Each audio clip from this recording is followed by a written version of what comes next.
स्वागत है आप सभी का ऑन प्लेटफॉर्म लक्ष्य रोजगार में। दोस्तों, इस वीडियो में हम लोग जैन धर्म और बौद्ध धर्म के बारे में विस्तार से पढ़ेंगे। तो आइए शुरू करते हैं आज की क्लास को और सबसे पहले जानते हैं बौद्ध धर्म के बारे में। महात्मा बुद्ध जो थे उनको क्या है, बौद्ध धर्म संस्थापक माना जाता है। क्लियर है। इनका जो जन्म हुआ था यह 563 ईसा पूर्व में लुम्बिनी यानी कपिलवस्तु जो वर्तमान में क्या है रुमनदेई नेपाल में स्थित है। इनका जन्म कहाँ हुआ था? लुम्बिनी वन में हुआ था। कहाँ? कपिलवस्तु वर्तमान में रुमनदेई नेपाल में हुआ था। इनके पिता का नाम शुद्धोदन था जो क्या थे? कपिलवस्तु के शासक थे। और इनकी माता का नाम क्या था? महामाया देवी था। महात्मा बुद्ध के बचपन का नाम क्या था? सिद्धार्थ था। और देखिए, इनका जब जन्म हुआ था तो इनके जन्म के 7 दिनों के पश्चात इनकी माता महामाया देवी का निधन हो गया था। तो इनका जो पालन पोषण किया था वो इनकी मौसी ने किया था। उनका क्या नाम था? गौतमी। उनका नाम क्या था? गौतमी प्रजापति। इसीलिए महात्मा बुद्ध को क्या है, गौतम बुद्ध के नाम से भी जाना जाता है। इनका पिता ने इनका विवाह 16 वर्ष की आयु में यशोधरा नामक स्त्री के साथ कर दिया था। इनके एक पुत्र भी उत्पन्न हुआ था जिसका नाम क्या था? राहुल था। देखिए, इनके 2 मुख्य शिष्य हुए जिनके क्या नाम थे? आनंद और उपाली था। और जो इनके गृह त्याग की घटना है वह क्या है? महाविनिष्क्रमण के नाम से जानी जाती है। और उन्होंने क्या किया था? 29 वर्ष की आयु में अपने गृह को त्याग दिया था। महात्मा बुद्ध ने जब 19 की आयु में अपने गृह का त्याग किया था तो इनको रथ पर बैठाकर जो सारथी ले गया था उसका नाम क्या था? उसका नाम चन्ना था। और जो उनके घोड़ा था उसका नाम क्या था? उसका नाम कंथक था। जब ये अध्यात्म की खोज में इधर उधर भटकने लगे तो इनकी सर्वप्रथम जो मुलाकात हुई थी वो हुई थी, इनके गुरु थे अलार कलाम। और इनको लगभग 6 वर्ष की आयु के पश्चात यानी 35 वर्ष की आयु में बोधगया में वैशाख पूर्णिमा के दिन में इनको ज्ञान की प्राप्ति हुई थी। ज्ञान की प्राप्ति होने के पश्चात ये क्या है? बुद्ध कहलाए थे। और जो इनका प्रथम आवास वर्ष था वो कहाँ था? सारनाथ में था। कहाँ था? सारनाथ में था। और जो इनका अंतिम वर्षावास था वो कहाँ था? वैशाली में। कहाँ पर? वेलूग्राम बिहार में था। ज्ञान प्राप्ति स्थल के बारे में मैं आप लोगों को बता दिया हूं। कहां पर इनको ज्ञान प्राप्ति हुई थी? बोध गया बिहार में। कहां पर? निरंजना यानी फल्गुन नदी के तट पर बोधि वृक्ष यानी पीपल के वृक्ष के नीचे इनको ज्ञान की प्राप्ति हुई थी। और इस घटना को क्या कहा जाता है? इस घटना को संबोधि नाम से जाना जाता है। इन्होंने अपना पहला जो उपदेश था वह सारनाथ यानी ऋषिपत्तन में दिया था। और जो उनके प्रथम उपदेश की घटना है उसको किस नाम से जाना जाता है? उसको धर्मचक्र परिवर्तन के नाम से जाना जाता है। किस नाम से जाना जाता है? धर्मचक्र परिवर्तन के नाम से जाना जाता है। इन्होंने अपना अंतिम उपदेश सुभद्र में यानी वर्तमान में कुशीनगर में दिया था। देखिए, इनके जो बुद्ध धर्म था इनके 8 धर्म प्रचार स्थल हैं। कहाँ कहाँ? मगध, अंग, काशी, मल्ल, शाक्य, वज्य और कौशल। और देखिए, इनका जो बुद्ध जी का जो जीवन का अंत हुआ था वह 483 ईसा पूर्व में कुशीनारा यानी उत्तर प्रदेश में 80 वर्ष की अवस्था में वैशाख पूर्णिमा के दिन हुआ था। और जो इनकी मृत्यु की जो घटना है उसको किस नाम से जाना जाता है? उसको महापरिनिर्वाण के नाम से जाना जाता है। अब महात्मा बुद्ध के जीवन के ऊपर विस्तार से चर्चा करते हैं। देखिए, महात्मा बुद्ध जो है वह क्या है? बौद्ध धर्म के संस्थापक थे। और इनको क्या कहा जाता है? लाइट ऑफ एशिया यानी एशिया का ज्योतिपुंज भी कहा जाता है। गौतम बुद्ध का जन्म 563 ईसा पूर्व में कपिलवस्तु के लुम्बिनी नामक स्थान पर हुआ था। इनके पिता का नाम क्या था? शुद्धोदन था। और इनकी माता का नाम माया देवी था। इनकी माता की मृत्यु इनके जन्म के 7वें दिन ही हो गई थी। इसलिए जो इनका पालन पोषण था इनकी मौसी यानी सौतेली मां प्रजापति गौतमी ने किया था। यही कारण है कि महात्मा बुद्ध को गौतम बुद्ध के नाम से भी जाना जाता है। इनके बचपन का नाम सिद्धार्थ था। ऐसा कहा जाता है कि जब गौतम बुद्ध का जन्म हुआ था तो इनके पिता ने इनके अपने पुत्र के भविष्य के बारे में जो ऋषि मुनि होते हैं उनसे पूछा था। तो उन्होंने कहा था कि या तो आपका पुत्र बहुत बड़ा सम्राट बनेगा या फिर यह बहुत बड़ा योगी बनेगा। और जो महात्मा बुद्ध थे ये बचपन से ही इनका मन आध्यात्मिकता की ओर था। इसलिए इनके पिता ने क्या किया था? इनका विवाह 16 वर्ष की आयु में ही यशोधरा के साथ कर दिया था। जिससे क्या है? जिससे इनका एक पुत्र भी उत्पन्न हुआ था। उसका नाम क्या था? राहुल था। देखिए, सांसारिक समस्याओं से व्यथित होकर सिद्धार्थ ने 29 वर्ष की अवस्था में गृह त्याग किया, जिसे बौद्ध धर्म में महाविनिष्क्रमण के नाम से जाना जाता है। लगभग 6 वर्ष की कठिन तपस्या के बाद बोध गया बिहार में 35 वर्ष की आयु में वैशाख की पूर्णिमा की रात को निरंजना नदी के किनारे पीपल वृक्ष के नीचे सिद्धार्थ को यानी गौतम बुद्ध को ज्ञान की प्राप्ति हुई थी। ज्ञान प्राप्त होने के पश्चात ये क्या है, बुद्ध के नाम से जाने गए। बुद्ध ने अपना पहला जो उपदेश दिया था वह पाली भाषा में सारनाथ में दिया था, और इनके जो बौद्ध ग्रंथ हैं उसमें यह प्रथम उपदेश को धर्म चक्र प्रवर्तन के नाम से जाना जाता है। महात्मा बुद्ध के अनुयायियों में जो मुख्य रूप से जो मुख्य शासक थे उनके नाम है प्रसेनजित, उदयन इत्यादि। और जो बुद्ध धर्म था इनके जो अनुयायी थे वह 2 भागों में विभाजित हो गए थे। कितने भागों में विभाजित हो गए थे? 2 भागों में विभाजित हो गए थे। पहला भाग था भिक्षुक और दूसरे थे उपासक। भिक्षुक कौन थे? देखिए, जो बौद्ध धर्म का प्रचार करने के लिए संन्यास ग्रहण कर लेते थे। क्या करते थे? भिक्षुक बौद्ध धर्म का प्रचार करने के लिए संन्यास ग्रहण कर लेते थे, उनको भिक्षुक कहा जाता था। और जो गृहस्थ जीवन व्यतीत करते हुए, जो क्या करते थे, गृहस्थ जीवन में रहते हुए बौद्ध धर्म को अपनाते थे, उनको क्या कहा जाता था? उपासक कहा जाता था। अच्छा, बौद्ध संघ में सम्मिलित होने के लिए जो न्यूनतम आयु सीमा निर्धारित की गई थी वह कितनी थी? 15 वर्ष थी। यानी आपकी अगर आयु 15 वर्ष से कम है तो आप बौद्ध संघ में सम्मिलित नहीं हो सकते। बौद्ध धर्म को मानने वाले जो शासक थे, अनुयायी थे, वे बौद्ध धर्म के प्रचार प्रसार के लिए समय समय पर बौद्ध संगीतियों यानी बौद्ध धर्म के प्रचार प्रसार के लिए बैठकों का आयोजन कराया करते थे। और एग्जामिनर भी कभी कभी एग्जाम में इनसे संबंधित प्रश्नों को पूछ लेता है। तो मैं आपको बताता हूं कि किस किस बौद्ध संगीति का आयोजन किसके किसके द्वारा कराएगा और उनके अध्यक्ष और संरक्षक कौन कौन थे। तो जो पहली बौद्ध संगीति का आयोजन वो कहाँ हुआ था? राजगृह सप्तपर्णी गुफा में हुआ था। कब हुआ था? 483 ईसा पूर्व यानी 483 बीसी में हुआ था। और जो इसके अध्यक्ष थे वो कौन थे? महाकश्यप थे। और जो संरक्षक थे वह कौन था? अजातशत्रु था। बात करें दूसरी बौद्ध संगीति की तो यह वैशाली बालुकराम में 383 बीसी में कालाशोक के द्वारा कराई गई थी। और जो इसके अध्यक्ष थे वह कौन थे? शब्द कमीर थे। तीसरी बौद्ध संगीति पाटलिपुत्र पटना में अशोक के द्वारा कराई गई थी 250 ईसा पूर्व में। कब कराई गई थी? 250 बीसी में कराई गई थी। और जो इसके अध्यक्ष थे वह क्या थे? मोगलीपुत्र थे। चौथी बौद्ध संगीति कुंडलवन कश्मीर में कनिष्क के द्वारा 72 एडी में कराई गई थी। और जो इनके अध्यक्ष थे बौद्ध संगीति के, चौथी बौद्ध संगीति के, वो कौन थे? वसुमित्र थे। और जो उपाध्यक्ष थे वह कौन था? अश्वघोष था। क्लियर है?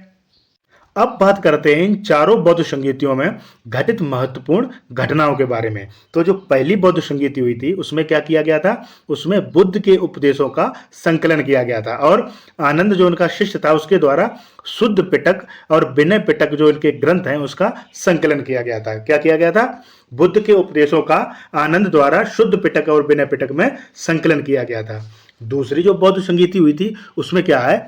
जो बौद्ध भिक्षु थे उसमें मतभेद हो गया था। यानी जो भिक्षुओं में मतभेद होने के कारण बौद्ध जो संघ था उसमें विभाजन हो गया और 2 भागों में बट गए। किस किस में? स्थविर और महासंघिक में। किस में बट गए? स्थविर और महासंघिक में। तृतीय जो बौद्ध संगीति थी उसमें अभिधम्म पिट्ट का संकलन किया गया। किसका किया गया? अभिधम्म पिट्ट का संकलन किया गया। और जो चौथी और अंतिम बौद्ध संगीति थी उसमें क्या हुआ? बौद्ध धर्म का विभाजन हो गया और बौद्ध धर्म 2 भागों में बट गया। कौन कौन सा? हीनयान और महायान। यानी चौथी बौद्ध संगीति में बौद्ध धर्म 2 भागों में विभाजित हो गया। कौन कौन से? हीनयान और महायान में। चौथी जो बौद्ध संगीति हुई थी उसमें क्या हुआ था? बौद्ध धर्म 2 भागों में विभाजित हो गया था। किसमें? हीनयान और महायान में। तो हीनयान के जो अनुयायी थे वो क्या कहते थे कि प्रत्येक व्यक्ति को मोक्ष प्राप्ति के लिए प्रयत्न करना चाहिए, जबकि महायान वालों का मानना था कि यह जो धर्म है बौद्ध धर्म, यह क्या है? समस्तवादी धर्म है। यानी पूरे समाज मानव जाति का कल्याण करना चाहिए। क्या है, इस धर्म से समस्त मानव जाति का कल्याण करना चाहिए, जबकि हीनयान वाले कहते थे कि प्रत्येक मानव को स्वयं यह मोक्ष प्राप्ति के लिए प्रयत्न करना चाहिए। इनका जो हीनयान वालों का मूल मंत्र था वह था अपदीपो भवा। और हीनयान लोग थे वह क्या करते थे, गौतम बुद्ध को महापुरुष मानते थे, कोई देवता नहीं। उनका कहना था कि जो गौतम बुद्ध हैं वह एक महापुरुष हैं, कोई देवता नहीं है। जबकि महायान वालों का क्या कहना था, उनका कहना था कि वह बुद्ध को देवता कहते थे। महायान के लोग क्या करते थे, बुद्ध को देवता का दर्जा देते थे। हीनयान मूर्ति पूजक नहीं थे। हीनयान क्या करता था, ये मूर्ति पूजा में विश्वास नहीं करते थे, बल्कि क्या करते थे, बोधि धर्म वृक्ष जो इनका है उसकी स्तुति व पूजा करते थे। महायान में क्या था, आत्मा एवं पुनर्जन्म को स्वीकार किया गया था, जबकि हीनयान वाले आत्मा और पुनर्जन्म को स्वीकार नहीं करते थे। हीनयान का जो आदर्श अहत पूज्य उच्च पद प्राप्त करना था, जबकि महायान का जो आदर्श था वह बोधिस्त्व प्राप्त करना था। क्या था, बोधिस्त्व प्राप्त करना था। और महायानी जो थे, महायान को मानने वाले थे, वह क्या थे, मूर्ति पूजक थे। हीनयान जो ग्रंथ है वह सामान्यतः पाली भाषा में लिखा गया था। किस भाषा में, पाली भाषा में लिखा गया था। और जो महायान के ग्रंथ हैं वह किस भाषा में, वह संस्कृत भाषा में लिखे गए थे। हीनयान के जो प्रमुख दार्शनिक हुए वह कौन थे, बसुबंधु, कुमारलात और इत सिंह। कौन कौन से, बसुबंधु, कुमारलात और इत सिंह थे। जबकि महायान के जो प्रमुख दार्शनिक थे उनका नाम क्या था, नागार्जुन, हेनसांग, असंग और मैत्रेय था। अब बात करते हैं कि महात्मा बुद्ध के जीवन की जो घटनाएं थी उनके क्या क्या प्रतीक थे और उसको किन किन नामों से जाना जाता है। जो उनके गर्भ धारण की जो घटना है उसको, उसका जो प्रतीक है वह हाथी है। महात्मा बुद्ध के गर्भ की जो घटना है उसका प्रतीक हाथी है, और जन्म की घटना का प्रतीक कमल है। जो इनके यौवन की घटना है उसको षाण के प्रतीक से चिन्हित किया गया है, जबकि गृहत्याग की घटना जिसे महाविनिष्क्रमण भी कहा जाता है उसकी जो प्रतीक है वह क्या है, घोड़ा है। और जो बोधि वृक्ष है, पीपल है, वह किसका प्रतीक है, वह ज्ञान प्राप्ति का प्रतीक है। और जो शेर को समृद्धि का प्रतीक माना गया है, जबकि जो उन्होंने प्रथम उपदेश दिया था या प्रथम प्रवचन दिया था उसको क्या है, चक्र के प्रतीक के रूप में जाना जाता है। और जो इनका निर्वाण था उसको पद चिन्ह के नाम से जाना जाता है। और जो इनकी मृत्यु हुई थी, महापरिनिर्वाण भी जिसको कहा जाता है, उसका जो प्रतीक है वह क्या है, स्तूप है। महात्मा बुद्ध 80 वर्ष की अवस्था में 483 ईसा पूर्व में कुशीनगर में क्या हुआ था, इनका निधन हो गया था, जिसे बौद्ध धर्म में महापरिनिर्वाण के नाम से जाना जाता है। निधन के पश्चात जो बुद्ध के अस्थि अवशेष थे उनको भारत के 8 जगहों पर स्थापित स्तूपों में रख दिया गया, जिसमें से क्या है, सबसे बड़ा जो स्तूप है वह क्या है, सांची का स्तूप है। और ये 8 जगह कौन कौन सी हैं, यह हैं लुम्बिनी, श्रावस्ती, बोधगया, सारनाथ, राजगीर, कुशीनगर, वैशाली और संकास्य। और इन 8 जो स्तूपों हैं इनको क्या है, इन सभी स्तूपों को अष्ट महाचिन्ह के नाम से जाना जाता है। ऐसा कहा जाता है कि कुशीनारा निवासी जो कुंड नामक सोनार था उसके घर शूकर भोजन करने के उपरांत इनको क्या हुआ था, उदय विकार हो गया था। क्या हुआ था, उदय विकार हो गया था, जिसके कारण इनकी मृत्यु हो गई थी। और मरने से पहले जो महात्मा बुद्ध ने अपना अंतिम उपदेश शुभक्ष नामक व्यक्ति को दिया था। अब बात करते हैं बौद्ध धर्म के ग्रंथों के बारे में, जिनको क्या है, त्रिपिटक के नाम से जाना जाता है। किस नाम से जाना जाता है, त्रिपिटक के नाम से जाना जाता है। जिनमें कौन कौन से ग्रंथ हैं, पिटक, शुद्ध पिटक और अभिधम पिटक। कौन कौन से, विनय पिटक, शुद्ध पिटक और अभिधम पिटक। विनय पिटक क्या है, छोटा ग्रंथ है और उसमें क्या है, संघ के नियम, बौद्ध जो संघ है उसके नियम के बारे में बताया गया है। जबकि सुतय पिटक क्या है, यह एक बड़ा ग्रंथ है, उसमें बुद्ध के उपदेशों का संकलन, यानी बुद्ध ने जो उपदेश दिए था उनको इसमें संकलन किया गया है, यानी उनको इसमें लिखा गया है। और जो अभिधम पिटक है वह क्या है, मीडियम है, यानी मध्यम ग्रंथ है, यानी ना तो वह अधिक छोटा है और ना ही बड़ा है। और उसमें क्या है, इसमें आध्यात्मिक और दार्शनिक विचारों के बारे में लिखा गया है। देखिए, शुद्ध पिटक को क्या है, प्रारंभिक बौद्ध धर्म का इनसाइक्लोपीडिया कहा जाता है। क्या कहा जाता है, शुद्ध पिटक को प्रारंभिक बौद्ध धर्म का इनसाइक्लोपीडिया कहा जाता है। देखिए, अब बात करते हैं प्रसिद्ध जो बौद्ध विद्वान थे, यानी जो बौद्ध विद्वान थे कुछ प्रसिद्ध उनके बारे में बात करते हैं, जिसमें सबसे पहले नाम आता है अश्वघोष का। और उनके द्वारा जो पुस्तक लिखी गई थी उसे किस नाम से जाना जाता है? बुद्ध चरित्र के नाम से जाना जाता है। और ये क्या था? भगवान बुद्ध के जीवन चरित्र पर आधारित प्रथम ग्रंथ था। क्या था? बुद्ध चरित्र भगवान बुद्ध के जीवन पर आधारित पहला ग्रंथ था। और ये जो अश्वघोष थे ये किसके समकालीन थे? ये राजा कनिष्क के समकालीन थे। किसके समकालीन थे? कनिष्क के समकालीन थे। दूसरे जो बौद्ध विद्वान आते हैं उनका नाम आता है नागार्जुन। ये क्या थे? बौद्ध दर्शन के माध्यमिक विचारधारा का प्रतिपादन जिन्होंने शून्यवाद के नाम से जाना जाता है। इन्हें क्या है? जिसे शून्यवाद के नाम से जाना जाता है। और नागार्जुन ने क्या किया था?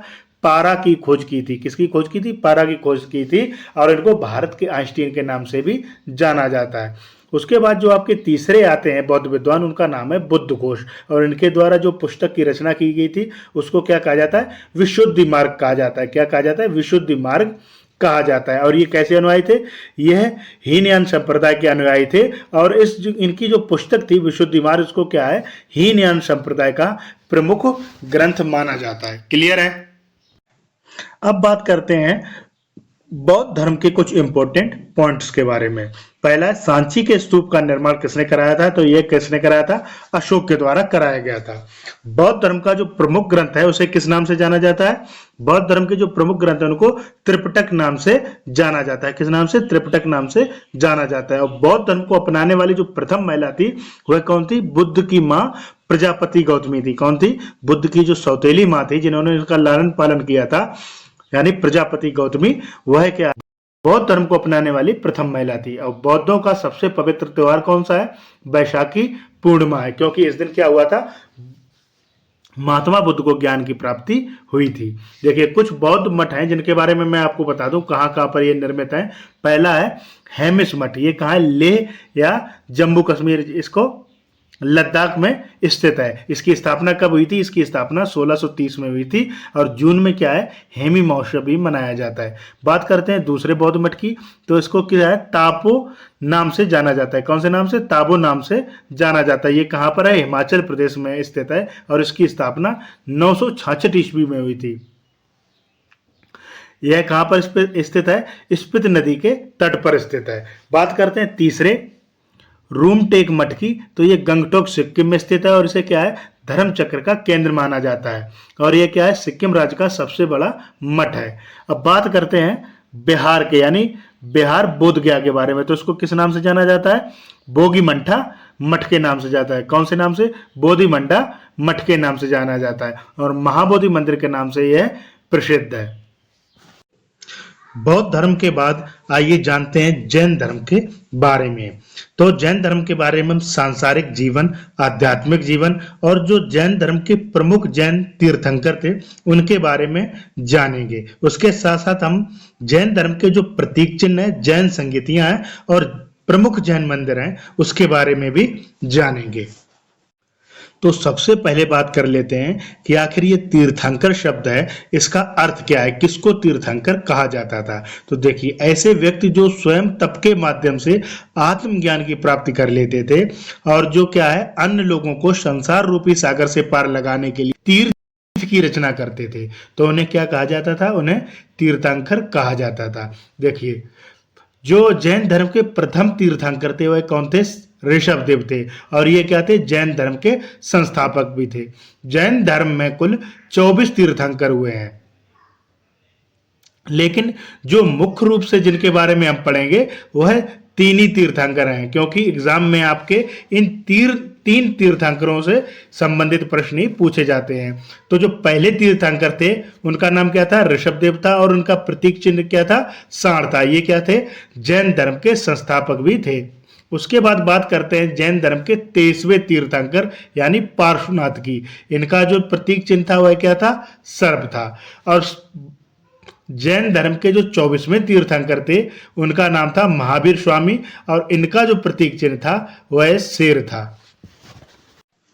आइए अब जानते हैं हम 24 तीर्थंकरों और उनके प्रतीक चिन्हों के बारे में। तो जो सबसे पहले जो प्रथम तीर्थंकर थे उनका क्या नाम था? उनका नाम आदिनाथ या ऋषभनाथ था। और इनका जो प्रतीक चिन्ह था वह वृषभ था। उसके बाद अजीतनाथ, इनका प्रतीक चिन्ह हाथी। उसके पश्चात संभवनाथ, इनका प्रतीक चिन्ह क्या था? घोड़ा था। संभवनाथ के बाद अभिनंदन नाथ आए थे और इनका प्रतीक चिन्ह कपया बंदर था। अभिनंदन नाथ के बाद जो 5वें नंबर पर जो तीर्थंकर हुए उनका नाम था सुमितनाथ, इनका प्रतीक चिन्ह सारस या चकवा था। उसके बाद पद्म प्रभु, इनका प्रतीक चिन्ह पद्म या कमल। उसके बाद सुपार्श्वनाथ, इनका प्रतीक चिन्ह स्वास्तिक था। उसके बाद आपके चंद्र प्रभु हुए, इनका प्रतीक चिन्ह क्या था? चंद्रमा था। चंद्र प्रभु के बाद में सुविधिनाथ हुए थे, इनका प्रतीक चिन्ह मगर था। सुविधनाथ के बाद शीतलनाथ तीर्थंकर हुए और इनका प्रतीक चिन्ह कल्प वृक्ष था। उसके पश्चात श्रेयांशनाथ, प्रतीक चिन्ह गैड़ा। वासु पूज्यनाथ, इनका प्रतीक चिन्ह महिष या भैंसा। उसके बाद विमलनाथ, इनका प्रतीक चिन्ह बरहा या सुअर था। उसके पश्चात आए थे आपके अनंतनाथ, इनका प्रतीक चिन्ह बाज नामक पक्षी था। उसके बाद धर्मनाथ, प्रतीक चिन्ह वज्रदंड।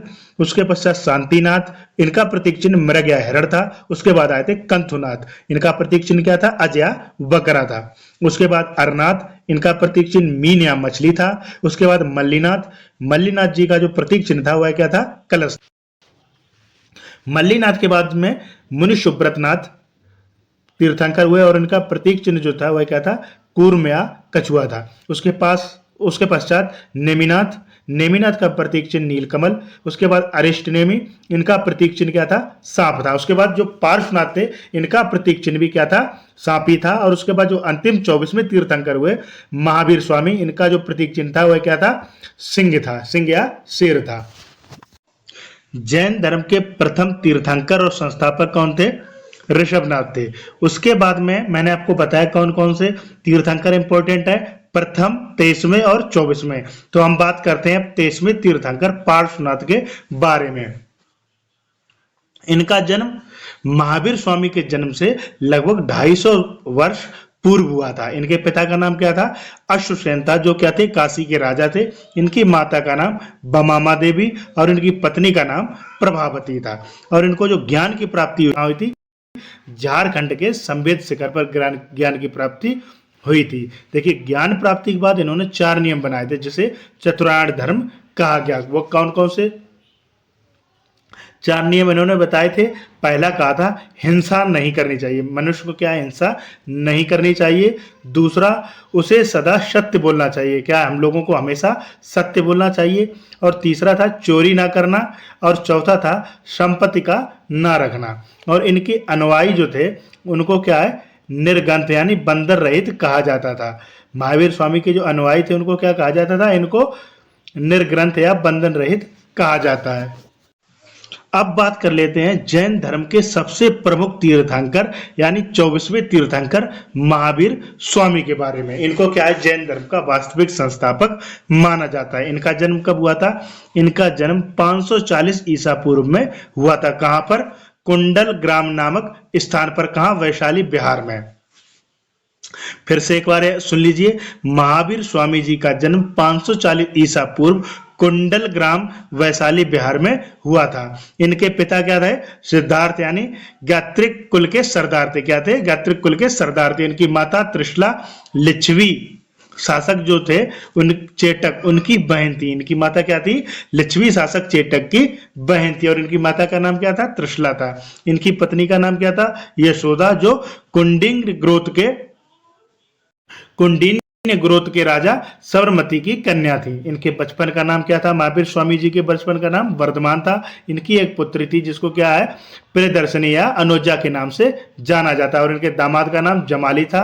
और जो इनका दामाद था जमाली, यही इनका प्रथम शिष्य था। इनके बड़े भाई का नाम नंदी बर्मन। और इन्होंने जो गृह त्याग किया था वह 30 वर्ष की आयु में किया था। बुद्ध ने क्या किया था? अपना गृह त्याग 29 वर्ष की आयु में किया था। और महावीर स्वामी जो जैन तीर्थंकर है 24 में, इन्होंने क्या किया? अपना गृह त्याग 30 वर्ष की आयु में किया था। और एक चीज याद रखना, गौतम बुद्ध को ज्ञान की प्राप्ति 6 वर्ष की कठिन साधना के उपरांत हो गई थी, लगभग 35 वर्ष की आयु में। लेकिन महावीर स्वामी जी को क्या है? ज्ञान की प्राप्ति 12 वर्ष की कठिन तपस्या करने के पश्चात प्राप्त हुई थी। कब हुई थी? 12 वर्ष की कठिन तपस्या के पश्चात हुई थी। अच्छा, जो इनका ज्ञान ज्ञान प्राप्ति स्थल है वो कहाँ था? इनको 42 वर्ष की उम्र में जरम्बिक ग्राम में रेजुपालिका नदी के तट पर साल यानी सागौन वृक्ष के नीचे ज्ञान की प्राप्ति हुई थी। महावीर स्वामी जी का जो प्रथम वर्षावास था वो कहाँ था? अस्थिग्राम में था। कहाँ था? अस्थिग्राम में था। और जो इनका अंतिम वर्षावास था वह कहाँ था? पावापुरी में था। इनका जो प्रतीक चिन्ह है मैंने अभी आपको बताया सिंह या शेर था। और इनके जो प्रथम शिष्य थे वह इनके दामाद थे जिनका नाम क्या था? जमाली था। अच्छा, और इनके देखिए और प्रथम हुए थे इसके अतिरिक्त चंदना या चंपा भिक्षुणी संघ की जो प्रमुख भी थी। इसके बाद जो उन्होंने अपना प्रथम उपदेश दिया था वह राजगृह में विपुलांचल पहाड़ी पर वराकर नदी के तट पर दिया था। इन्होंने अपना जो प्रथम उपदेश कहाँ दिया था? राजगृह में विपुलांचल पहाड़ी पर वराकर नदी के तट पर दिया था। अच्छा, ज्ञान प्राप्ति के पश्चात इनको किस किन नामों से बुलाया गया? इनको केवल्य, जिन, अहर्त, निर्ग्रंथ आदि नामों से बुलाया गया। केवल किसे कहा जाता है? जिसको संपूर्ण ज्ञान की प्राप्ति हो जाती है उन्हें क्या कहा जाता है? केवलिन या केवल्य कहा जाता है। इनका जो जीवन का अंत हुआ था वो कहाँ पर हुआ था? इनका निधन पावापुरी नालंदा में 72 वर्ष की आयु में दीपावली के दिन 468 ईसा पूर्व यानी 468 बीसी में हुआ था। अब बात करते हैं महावीर स्वामी के आध्यात्मिक जीवन के बारे में। तो देखिए, महावीर स्वामी ने क्या किया था? 30 वर्ष की उम्र में माता पिता की मृत्यु के पश्चात अपने बड़े भाई नंदी बर्मन से अनुमति लेकर संन्यास जीवन को स्वीकार कर लिया था। इन्होंने क्या किया था? 30 वर्ष की उम्र में अपनी माता पिता की मृत्यु के पश्चात अपने बड़े भाई नंदी बर्मन से आज्ञा लेकर क्या किया था? संन्यास जीवन को धारण कर लिया था। और क्या किया था इन्होंने? 12 वर्ष की कठिन तपस्या के पश्चात महावीर स्वामी जी को ऋजुपालिका नदी के तट पर शाल या सागौन वृक्ष के नीचे तपस्या करते हुए ज्ञान हुई थी। ठीक है, और ज्ञान प्राप्ति के पश्चात इनको केवल या केवलिन कहा गया था। ठीक है, ज्ञान प्राप्ति के पश्चात महावीर स्वामी को अहर्त यानी पूज्य, निर्ग्रंथ यानी बंधन रहित और जिन या विजेता कहा जाने लगा था। महावीर स्वामी जी ने अपने जो उपदेश थे वह किस भाषा में दिए थे? प्राकृत भाषा में दिए थे। और इन्होंने जो अपना पहला उपदेश राजगीर में दिया था और अंतिम उपदेश कहाँ दिया था? पावापुरी में दिया था। देखिए, ज्ञान प्राप्ति के बाद महावीर स्वामी जी ने क्या किया? कुल 5 नियम बना दिए थे। क्या बना दिए थे? 5 नियम बनाए थे जिनको पंचायन के नाम से। पहला क्या था? हिंसा ना करना। दूसरा सदा सत्य बोलना। तीसरा चोरी ना करना। चौथा संपत्ति ना रखना। और 5वां ब्रह्मचर्य था। और क्या किया था? महावीर स्वामी ने त्रिरत्न दिए थे। कौन सा? सम्यक दर्शन, सम्यक ज्ञान और सम्यक आचरण। अच्छा, जैन धर्म के जो लोग थे वो क्या करते थे? जैन धर्म में ईश्वर की मान्यता नहीं, मतलब ये ईश्वर को नहीं मानते हैं। ये क्या करते हैं? जैन धर्म में आत्मा की मानता है, यानी आत्मा को ये लोग मानते हैं। जैन और जो महावीर स्वामी थे वह क्या थे? पुनर्जन्म और कर्मकांड में विश्वास करते थे। अभी मैंने आप लोगों को बताया कि महावीर स्वामी जी का जो मृत्यु हुई थी, निधन हुआ था यानी निर्वाण हुआ था, ये कब हुआ था? 468 ईसा पूर्व में बिहार राज्य के पावापुरी में 72 वर्ष की आयु में इनका निधन हो गया था। महावीर स्वामी जी के 2 प्रमुख अनुयायी थे। 2 प्रमुख अनुयायी कौन कौन से थे? स्थूलभद्र थे और दूसरे थे भद्रबाहु। क्या हुआ? महावीर स्वामी जी की जब मृत्यु हुई तो स्थूलभद्र और भद्रबाहु इन दोनों का क्या हुआ? जैन धर्म 2 भागों में विभक्त हो गया। कितने भागों में? 2 भागों में विभाजित हो गया। अच्छा, स्थूलभद्र के जो अनुयायी थे वह क्या कहलाए? श्वेतांबर कहलाए, क्योंकि ये क्या करते थे? श्वेत वस्त्र धारण करते थे। जबकि भद्रबाहु को जो मानने वाले थे वह क्या कहलाए? वह दिगंबर कहलाए, यानी भद्रबाहु के जो जितने अनुयायी रहते थे ये नग्न अवस्था में रहते थे। जब जैन धर्म 2 भागों में विभक्त हो गया, एक श्वेतांबर और एक दिगंबर, तो क्या हुआ? इनके विचारों में भी भिन्नता हो गई। विचारों में भी भिन्नता हो गई। तो आइए जानते हैं कि इन दोनों में क्या डिफरेंस थे। तो देखिए, श्वेतांबर को मैंने आपको बताया जो इनके मानने वाले थे वो किसे मानते थे? इनका प्रमुख कौन था? स्थूलभद्र था। दिगंबर का कौन था? भद्रबाहु था। और इनके जो श्वेतांबर को मानने वाले थे, इनके समर्थक थे, वो कहाँ के निवासी थे? मगध के निवासी थे। जबकि दिगंबर को मानने वाले दक्षिण के निवासी हुआ करते थे। श्वेतांबर वालों का कहना था, आपको पता ही है, श्वेत वस्त्र धारण करते थे। इनका मानना था कि मोक्ष प्राप्त करने के लिए वस्त्र त्याग करने की आवश्यकता नहीं, और ये कहते थे कि स्त्रियां भी निर्वाण के योग्य हैं। और इनका कहना था कि भोजन की आवश्यकता ज्ञान प्राप्ति के बाद है, मतलब यदि आपको ज्ञान की प्राप्ति हो जाती है उसके पश्चात भी आपको भोजन की आवश्यकता है। क्लियर है। श्वेतांबर वालों का मानना था कि महावीर स्वामी जो थे वो विवाहित थे, और इनके अनुसार जो 29वें तीर्थंकर, जैन धर्म के जो 29वें तीर्थंकर मल्लीनाथ हुए थे, वह एक स्त्री थे। और इनके द्वारा क्या किया जाता था, श्वेतांबर को अनुयायियों के द्वारा ये क्या करते थे, यह जैन धर्म के आगम ग्रंथ को स्वीकार करते थे। अब बात करते हैं दिगंबर के बारे में। तो आपको पता ही है कि दिगंबर को मानने वाले किसके अनुयायी थे, यह भद्रभाव के अनुयायी थे। और इनके जो समर्थक थे वो कहाँ के थे, दक्षिण के निवासी थे। इनका मानना था कि मोक्ष प्राप्ति हेतु वस्त्रों का त्याग करना आवश्यक है। और यही कारण है कि ये लोग किस अवस्था में रहते थे, नग्न अवस्था में रहते थे, यानी बिना कपड़ों के रहते थे।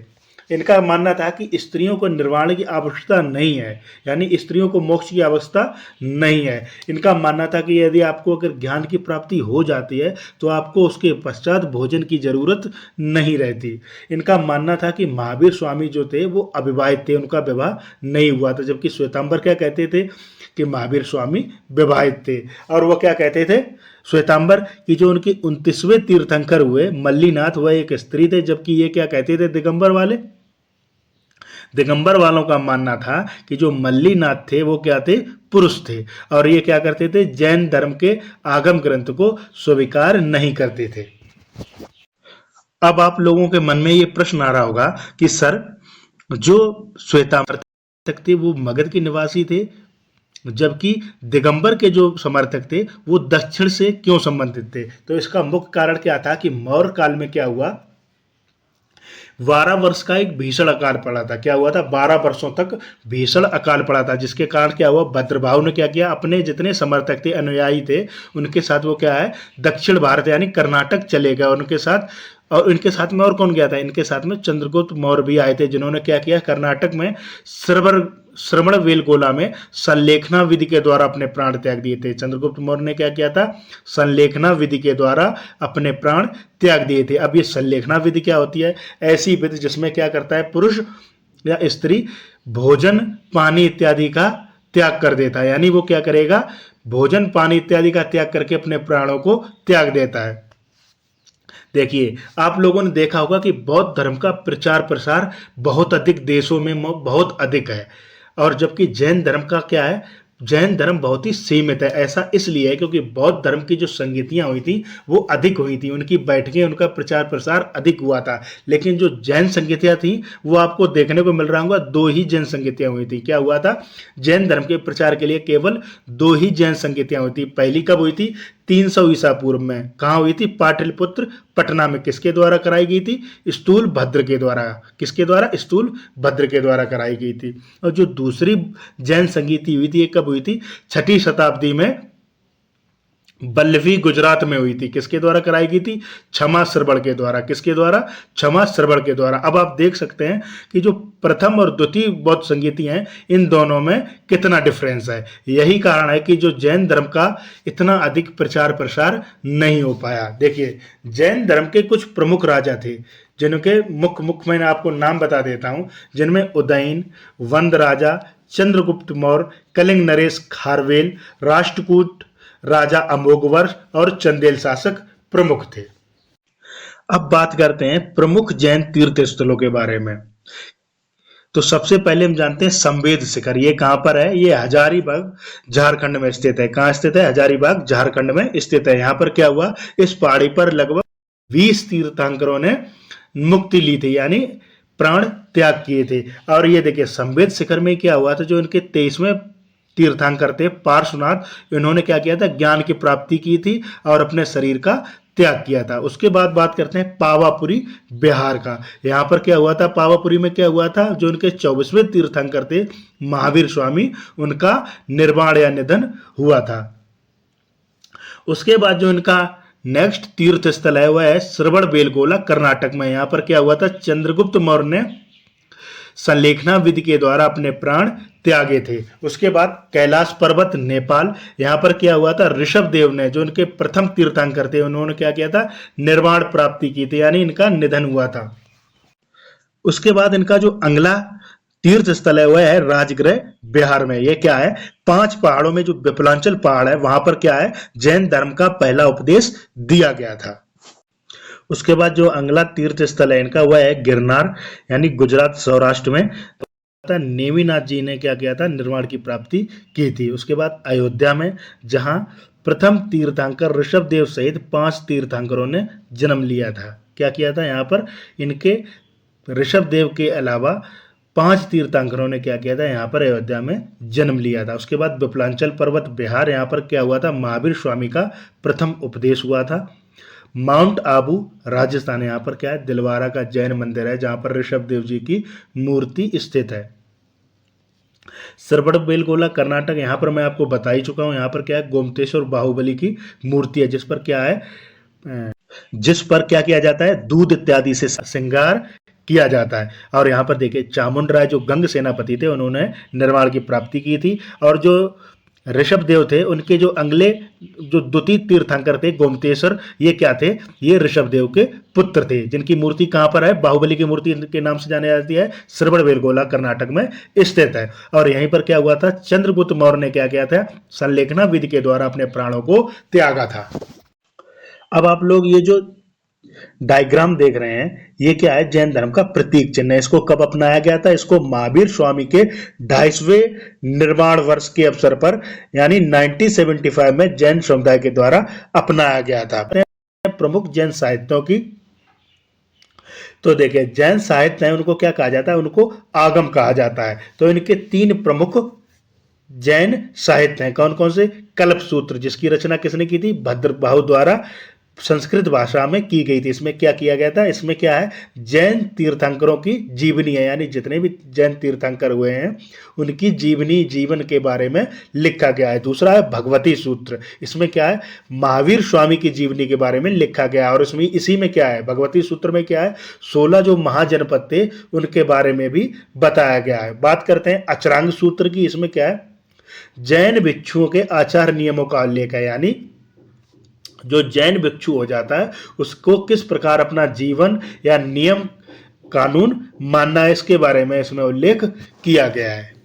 महावीर स्वामी ने 3 सूत्रों के बारे में बताया था। किनके बारे में बताया था, 3 सूत्रों के बारे में बताया था जिनको त्रिरत्न कहा जाता है। क्या कहा जाता है, त्रिरत्न कहा जाता है। उनमें कौन कौन से थे, सम्यक ज्ञान, सम्यक दर्शन और सम्यक चरित्र। यानी सम्यक ज्ञान का मतलब है जो आप वास्तविक ज्ञान आगे बढ़े, सम्यक दर्शन यानी सत्य में विश्वास करें, और तीसरा है सम्यक चरित्र यानी इंद्रियों और कर्म पर नियंत्रण करें। इनके द्वारा देखिए, इनके द्वारा कुछ नियम बनाए गए थे, जैसे अहिंसा पर विशेष बल दिया गया था, और क्या है, कृषि और युद्ध में भाग लेने पर प्रतिबंध लगाया गया था। उसके बाद पुनर्जन्म एवं कर्मवाद में विश्वास किया गया था। वर्ण व्यवस्था की निंदा की गई थी। जैन धर्म में क्या है, ईश्वर की मान्यता नहीं है। जैन धर्म में क्या है, ईश्वर की मान्यता नहीं है, जबकि आत्मा की मान्यता है।